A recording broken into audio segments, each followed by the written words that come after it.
ಇತ್ತೀಚಿನ ಸಂಚಿಕೆಗಳನ್ನು ಜಾಹೀರಾತಿನ ಕಿರಿಕಿರಿ ಇಲ್ಲದೆ ನೋಡಿ.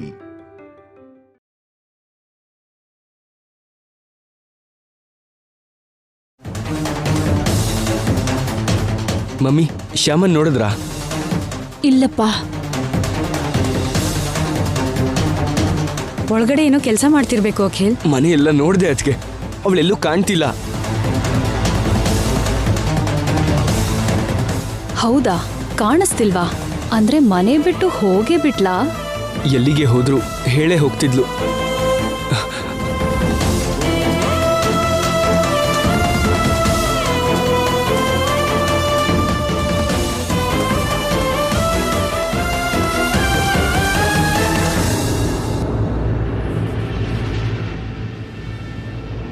ಫೋನ್ ಕೂಡ ಸ್ವಿಚ್ ಆಫ್ ಆಗಿದೆ. ಯಾರಿಗೂ ಹೇಳ್ದಂಗೆ ಎಲ್ಲಿಗೆ ಹೋಗಿರ್ತಾಳೆ?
ಅಖಿಲ್ ಅವರೇ, ನಾನು ಹೋಗ್ತಾ ಇದ್ದೀನಿ.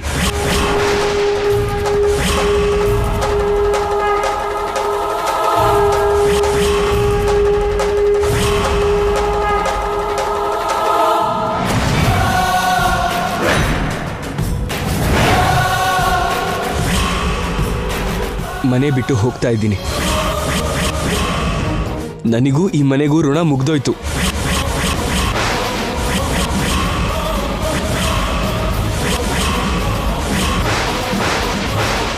ಅತ್ತೆಗೆ ನನ್ನ ಮುಖ ತೋರಿಸೋ ಅರ್ಹತೆ ಕಳ್ಕೊಂಡಿದ್ದೀನಿ.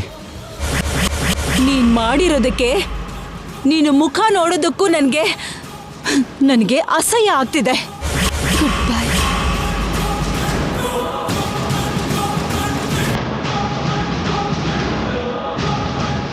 ಅದಕ್ಕೆ ಈ ಮನೆಯಿಂದ ಹೋಗ್ತಾ ಇದ್ದೀನಿ.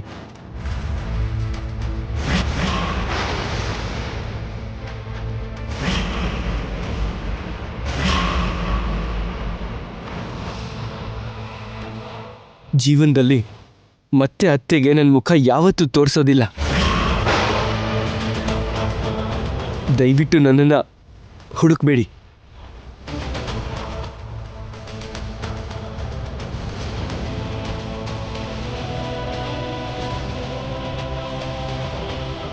ನನ್ನನ್ನು ಕ್ಷಮಿಸ್ಬಿಡಿ ಶ್ಯಾಮ.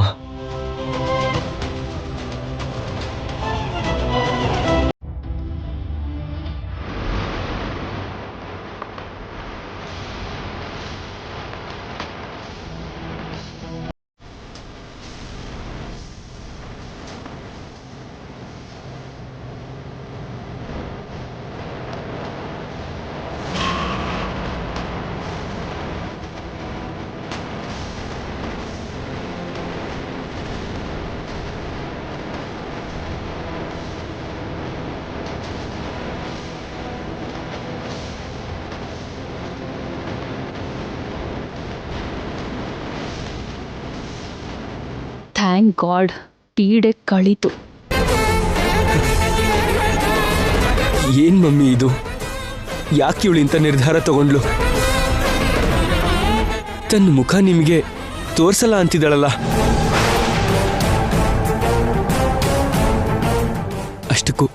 ಅಷ್ಟಕ್ಕೂ ಏನಾಯ್ತು ಮಮ್ಮಿ?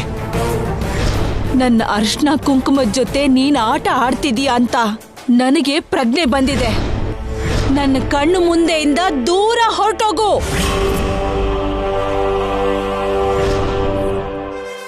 ಅತ್ತೆಗೆ ದೊಡ್ಡ ಅವಮಾನ ಆಗಿದೆ.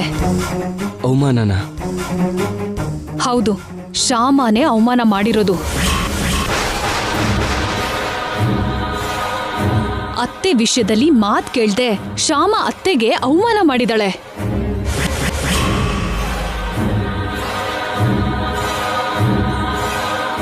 ಆ ನೋವಲ್ಲೇ ಅತ್ತೆ ನಿನ್ ಮುಖ ನನಗೆ ತೋರಿಸ್ಬೇಡ ಅಂತ ಅಂದ್ರು.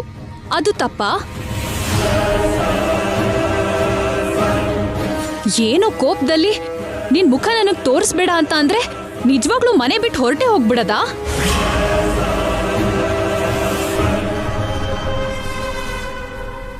ಅವಳು ಯಾವ್ದೋ ಕಾರಣಕ್ಕೇನೆ ಮನೆಯಿಂದ ಹೊರಗೆ ಹೋಗ್ಬೇಕು ಅನ್ಕೊಂಡ್ಲು. ರೀಸನ್ ಅತ್ತೆ ಮೇಲೆ ಹಾಕಿ ಈ ನೆಪದಲ್ಲಿ ಹೊರಟೋಗಿದ್ದಾಳೆ. ಯಾವ್ದೋ ರೀತಿಲಿ ಅತ್ತೆನ ಕೆಟ್ಟೋರಾಗ್ ಮಾಡ್ಬೇಕು ಅನ್ಕೊಂಡ್ಲು. ಹೀಗ್ ಮಾಡಿದಾಳೆ.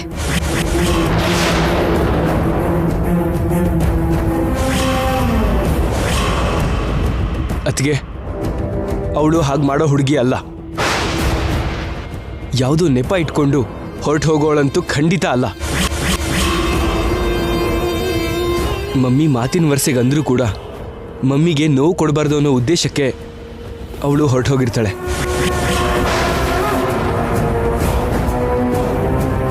ಅವಳ ಮನ್ಸೇನು ಅಂತ ನನಗೆ ಚೆನ್ನಾಗಿ ಗೊತ್ತು. ಮಮ್ಮಿ, ನೀವೇನು ಟೆನ್ಷನ್ ಮಾಡ್ಕೋಬೇಡಿ. ಅವಳು ಎಲ್ಲಿದ್ರೂ ಹೋಗಿ ಹುಡುಕಿ ಕರ್ಕೊಂಬರೋ ಜವಾಬ್ದಾರಿ ನಂದು.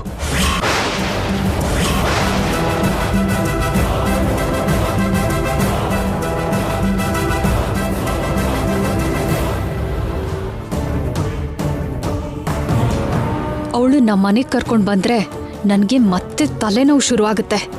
ಅವಳು ಬರೋದ್ರಲ್ಲಿ ಅತ್ತೆ ಮನ್ಸನ್ನ ಹಾಳು ಮಾಡಬೇಕು, ದೊಡ್ಡ ಗಲಾಟೆ ಆಗೋ ಹಾಗೆ ಮಾಡಬೇಕು.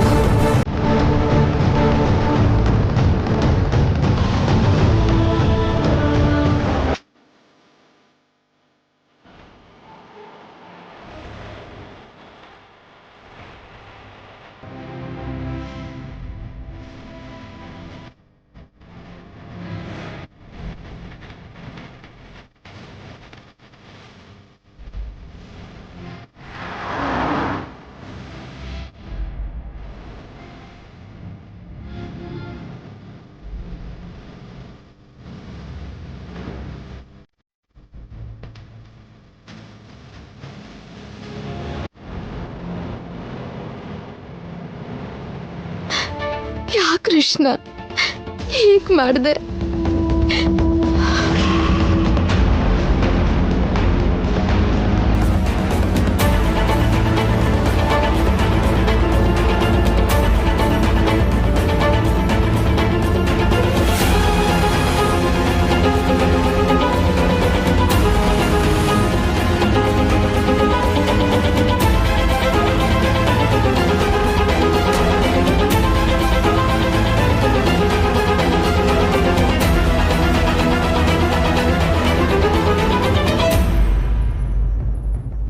ಶ್ಯಾಮ, ಏನ್ ಶ್ಯಾಮ ಇದು? ನೀನ್ ಯಾಕೆ ಮನೆ ಬಿಟ್ಟು ಬಂದಿದ್ಯಾ? ಅದು ಅತ್ತೇನೆ ನನ್ ಮುಖ ಅವ್ರಿಗೆ ತೋರಿಸ್ಬೇಡ ಅಂತಂದ್ರು. ಅಲ್ಲೇ ಇದ್ದು ಅತ್ತೆ ಮುಂದೆ ಓಡಾಡಿ ಅತ್ತೆಗೆ ಕೋಪ ಬರ್ಸೋದ್ ಯಾಕೆ ಅಂತ. ಅತ್ತೆ ಕೋಪ ಬರ್ಸದೆ ಇರೋದಕ್ಕೆ ಅಂತ ನನಗೆ ನೋವು ಕೊಡಬೇಕು ಅಂದ್ಕೊಂಡ್ಯಾ? ಚೇಚೆ, ನಿಮಗ್ ನೋವು ಕೊಡೋದು ನನ್ನ ಉದ್ದೇಶ ಅಲ್ಲ ರೀ. ನಿನ್ನ ಉದ್ದೇಶ ಅದಲ್ದೇ ಇದ್ರು ನೀನ್ ಮನೆಯಿಂದ ಹೊರಟು ಹೋದ್ರೆ ನನಗೆ ನೋವಾಗತ್ತೆ ಅಲ್ವಾ? ನೀನ್ ಇಲ್ದೇ ಇದ್ರೆ ನನಗಿರಕ್ಕಾಗತ್ತಾ?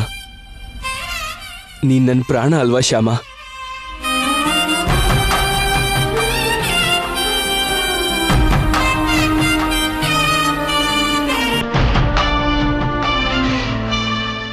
ಯಾರಾದ್ರೂ ಪ್ರಾಣನೇ ಬಿಟ್ಟು ಹೊರಟು ಹೋಗ್ತಾರ ಶ್ಯಾಮ?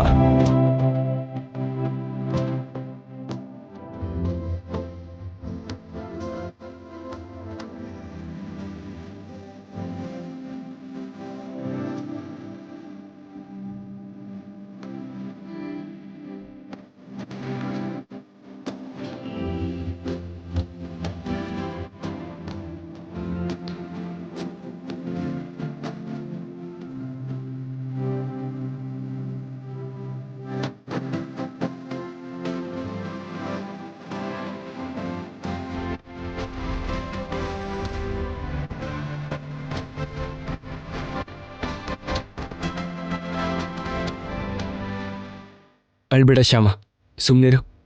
ಅಲ್ಲಿ ಏನಾಯ್ತು ಅಂತ ಸರಿಯಾಗಿ ಹೇಳು. ಅದೇನಾಯ್ತು ಅಂದ್ರೆ ರೀ,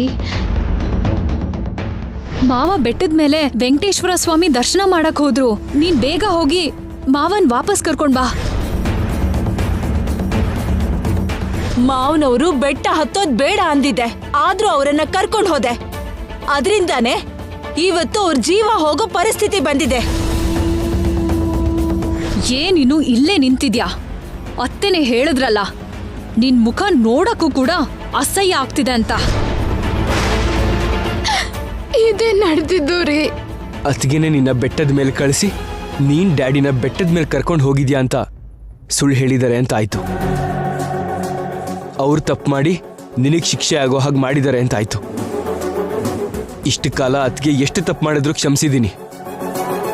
ಆದರೆ ಇವಾಗ ಡ್ಯಾಡಿ ವಿಷಯಕ್ಕೆ, ನಿನ್ನ ವಿಷಯಕ್ಕೆ ಮಾಡಿರೋ ತಪ್ಪನ್ನ ಕ್ಷಮಿಸಲ್ಲ, ಕ್ಷಮಿಸಬಾರ್ದು. ನಡಿ ಶ್ಯಾಮ.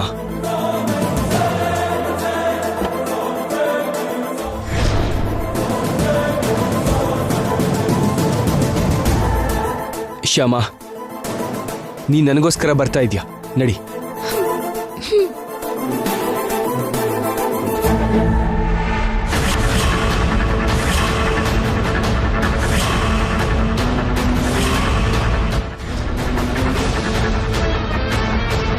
ಬೇಜಾರ್ ಮಾಡ್ಕೋಬೇಡಿ ಅತ್ತೆ, ಬೇಜಾರ್ ಮಾಡ್ಕೋಬೇಡಿ. ಅಖಿಲ್ ಹೋಗಿದಾನಲ್ಲ, ಶ್ಯಾಮನ ಖಂಡಿತವಾಗಿ ಕರ್ಕೊಂಡೇ ಬರ್ತಾನೆ. ನೀವೇನೂ ಚಿಂತೆ ಮಾಡ್ಬೇಡಿ.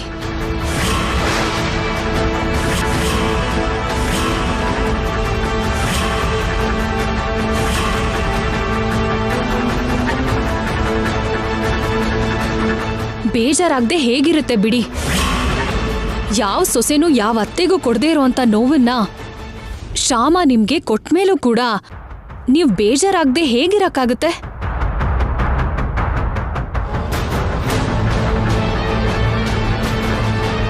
ನೀವ್ ಬೇಡ ಅಂತ ಹೇಳಿದ್ಮೇಲೂ ಕೇಳ್ದೆ ಶ್ಯಾಮ ಮಾವನ್ನ ಹಾಗೆ ಬೆಟ್ಟದ ಮೇಲೆ ಕರ್ಕೊಂಡು ಹೋಗಿದ್ದು ಶ್ಯಾಮನ್ ತಪ್ಪೆ.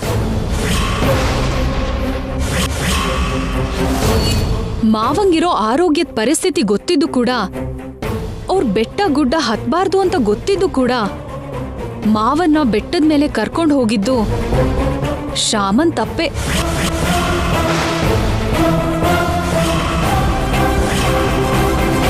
ನಿಮ್ ಮಾತಂದ್ರೆ ಲೆಕ್ಕಕ್ಕಿಲ್ದೇನೆ ಹಾಗೆ ನಿಮ್ ಮಾತನ್ನ ಪಕ್ಕಕ್ಕಿಟ್ಟು ಬೇಕು ಅಂತಾನೆ ಮಾವನ್ನ ಕರ್ಕೊಂಡು ಹೋಗಿ ಮಾವ ಹೀಗೆ ಆಸ್ಪತ್ರೆಲಿರೋ ಹಾಗೆ ಮಾಡಿದ್ದು ಖಂಡಿತ ಶ್ಯಾಮನ್ ತಪ್ಪೆ.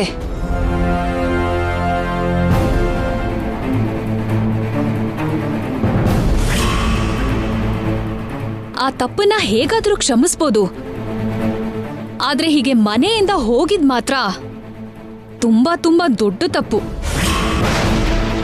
ಕ್ಷಮಿಸಕ್ಕಾಗ್ದೇ ಇರೋ ತಪ್ಪು.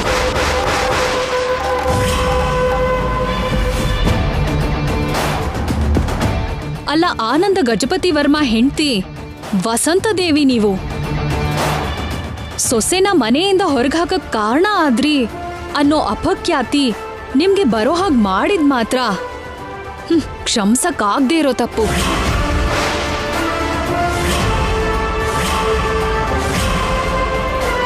ಸೊಸೆನ ಮನೆಯಿಂದ ಕಳ್ಸಿರೋ ಅತ್ತೆ ಅಂತ ನೀವು ನಿಮ್ ವಂಶ ಚರಿತ್ರೆಯಲ್ಲೇ ಶಾಶ್ವತವಾಗಿ ನಿಲ್ಲೋ ಹಾಗೆ ಮಾಡಿದಳೆ ಆ ಶ್ಯಾಮ.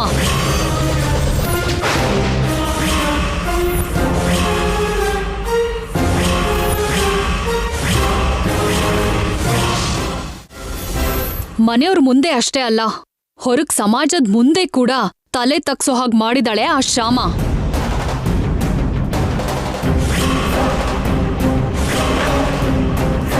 ಎಲ್ಲರ ದೃಷ್ಟಿಲೂ ಕೂಡ ನಿಮ್ಮನ್ನ ಕೆಟ್ಟೋರಾಗಿ ಮಾಡಿದಾಳೆ ಆ ಶ್ಯಾಮ.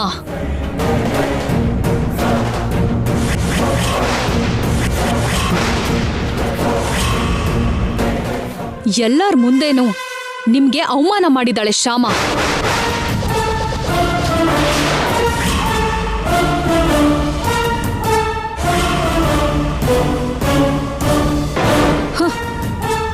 ಕೊನೆಗೆ ಅಖಿಲ್ ದೃಷ್ಟಿಲೂ ಕೂಡ ನಿಮ್ಮನ್ನ ಕೆಟ್ಟೋರನ್ನಾಗಿ ಮಾಡಕ್ಕೆ ಹೀಗೆ ಮನೆಯಿಂದ ಹೋಗಿದಾಳೆ ಶ್ಯಾಮ.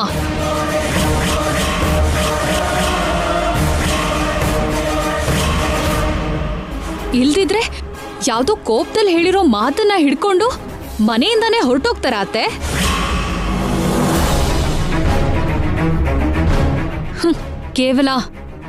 ಕೇವಲ ನಿಮ್ಗೆ ಕೆಟ್ಟ ಹೆಸರು ಬರ್ಲಿ ಅಂತಾನೆ ಹೀಗ್ ಮಾಡಿದಾಳೆ ಆ ಶ್ಯಾಮ.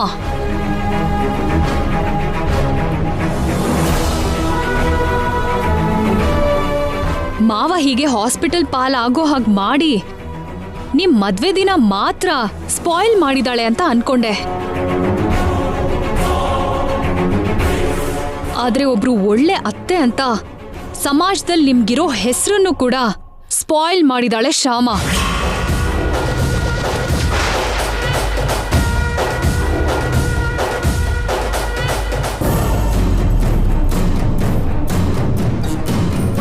ಸೊಸೆಯರನ್ನ ಮಕ್ಳ ಹಾಗೆ ನೋಡೋ ಒಳ್ಳೆ ಮನ್ಸಿರೋ ಅತ್ತೆ ಆಗಿರೋ ನಿಮ್ಮನ್ನ ಸೊಸೆಂದ್ರಿಗೆ ಬರೀ ಹಿಂಸೆ ಕೊಡೋ ಗಯ್ಯಾಳಿ ಅತ್ತೆ ತರ ಎಲ್ರ ಮುಂದೆ ನಿಲ್ಸಿದಾಳೆ ಆ ಶ್ಯಾಮ.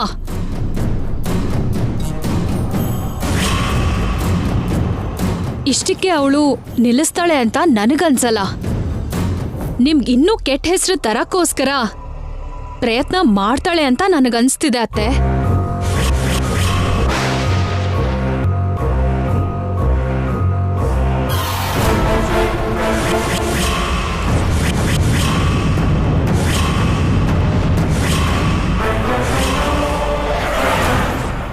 ಮೈ ಮೇಲೆ ಪೆಟ್ರೋಲ್ ಹಾಕೊಂಡು ಬೆಂಕಿ ಹಚ್ಕೊಂಡ್ ಹಾಗೆ ನಟಿಸ್ತಾ ನನಗೆ ನನ್ನ ಅತ್ತೆ ಪೆಟ್ರೋಲ್ ಹಾಕಿ ಸುಡಕ್ ಬಂದ್ರು ಅಂತ ಹೇಳಿ ಮೀಡಿಯಾ ಮುಂದೆ ನಾಟಕ ಮಾಡಿದ್ರು ಮಾಡ್ತಾಳೆ ಆ ಶ್ಯಾಮ.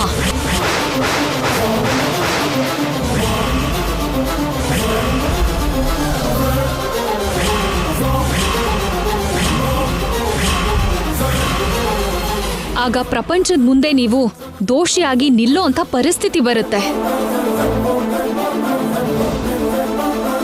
ಪ್ರಪಂಚದ ಜೊತೆಗೆ ಅಖಿಲ್ ಕೂಡ ಅದೇ ನಿಜ ಅಂತ ನಂಬ್ತಾನೆ. ಹಾಗೆ ಅಖಿಲ್ನ ನಿಮ್ಮನ್ನ ದೂರ ಮಾಡ್ತಾಳೇನೋ ಅಂತ ನನಗ್ ಭಯ ಆಗ್ತಿದೆ ಅತ್ತೆ.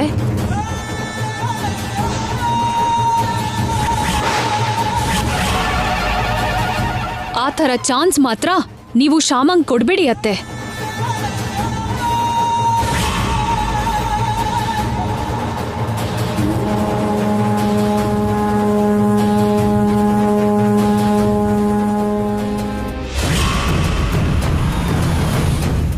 ನೀವ್ ಮಾತ್ರ ಎಲ್ಲೂ ತಲೆ ತಗ್ಗಿಸ್ಬೇಡಿ ಅತ್ತೆ.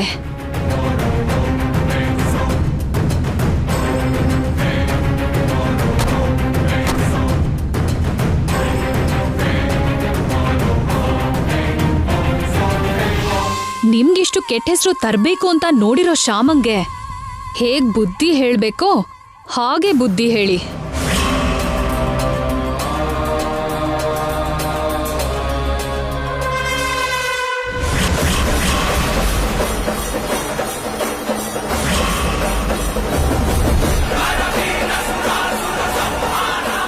ಅಲ್ನೋಡಿ ಅತ್ತೆ, ಬರ್ತಾ ಇದ್ದಾರೆ.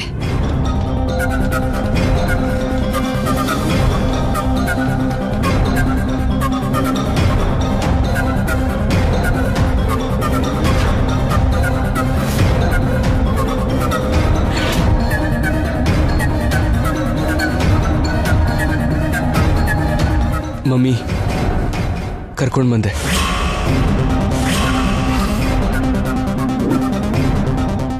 ಶ್ಯಾಮನ ಕರ್ಕೊಂಡು ಬಂದೆ ಮಮ್ಮಿ.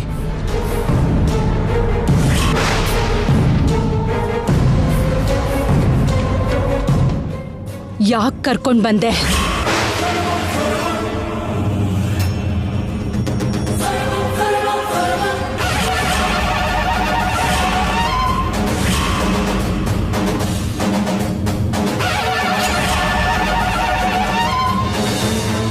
ನಾನು ಗಯ್ಯಾಳಿ ಅತ್ತೆ ಅಂತ ನಿರೂಪಿಸೋಕೆ ಅವಳಿಗೆ ಇನ್ನೊಂದು ಅವಕಾಶ ಕೊಡಕ್ಕೋಸ್ಕರ ಇವಳನ್ನ ಇಲ್ಲಿ ಕರ್ಕೊಂಡ್ ಬಂದ್ಯಾ?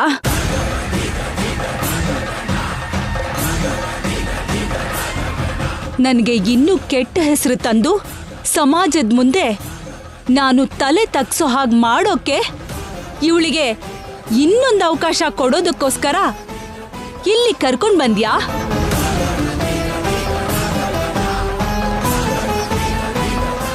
ಅತ್ತೆ ಕೊಡ್ತಿರೋ ಟಾರ್ಚರ್ನ ತಡ್ಕೊಂಡು ಕೂಡ ಅವಳು ಇನ್ನೂ ಅತ್ತೆ ಮನೇಲೆ ಇದಾಳೆ ಅನ್ನೋ ದೊಡ್ಡ ಹೆಸರು ಅವಳಿಗೆ ಬರ್ಲಿ ಅಂತ ಅವಳಿಗೆ ಇನ್ನೊಂದು ಅವಕಾಶ ಕೊಡಬೇಕು ಅಂತ ಮತ್ತೆ ಇವಳನ್ನ ಕರ್ಕೊಂಡ್ ಬಂದ್ಯಾ?